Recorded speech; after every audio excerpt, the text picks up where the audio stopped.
It's important to recognize what are the kinds of iron deficiency which happen in heart failure.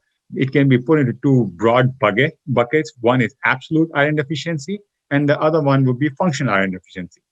In terms of absolute iron deficiency, it reflects reduced iron stores. This is due to malnutrition in patients with heart failure, especially advanced heart failure patients. Also from malabsorption, from mucosal edema or gut edema, use of concomitant polypharmacy such as PPIs. It also is from reduced iron transport across the duodenum, which we'll be looking at a little more in detail. And then also from GI blood losses, both microhemorrhages and macrohemorrhage, from gastritis, medications which cause hemorrhage, as well as loss of mucosal integrity, and then quite often from blood sampling itself, from frequent blood draws too.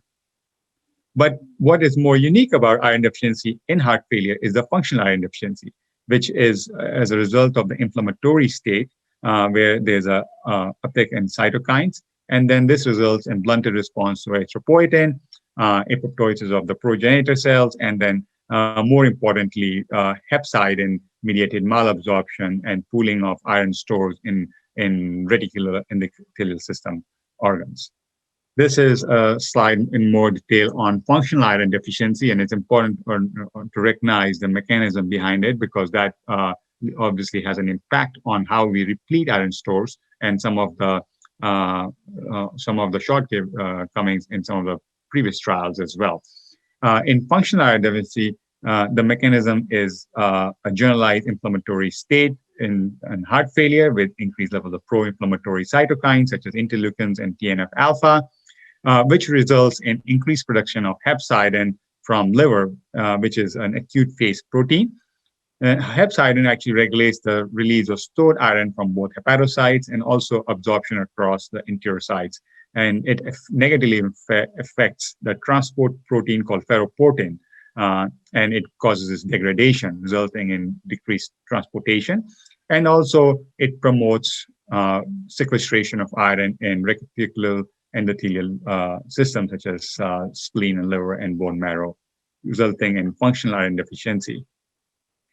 This slide actually shows you sequential changes in iron deficiency anemia, and this is important because if we go by traditional indices of anemia such as hemoglobin and hematocrit and MCV, you can see, or you can appreciate on the lower side, that they do not get affected until full-blown iron deficiency anemia kicks in.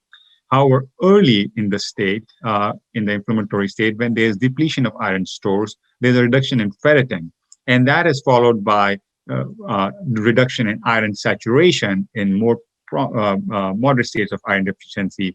And at the end, when it's, again, as I mentioned earlier, iron deficiency anemia, reduction in hemoglobin and hematocrit. So it's important to recognize that ferritin needs to be looked at early on if we are suspicious of iron deficiency anemia in these heart failure patients. This is, again, another look at the different levels of different iron measures or indices in different types of iron deficiency, both functional as well as absolute. If you look at normal levels, people with normal iron stores, serum ferritin is usually more than 100, serum iron is more than 50 micrograms per deciliter, and transferrin saturation is more than 20%. As functional iron deficiency kicks in, the serum ferritin may still be more than 100, and the serum iron is less than 50, and transferrin saturation is less than 20.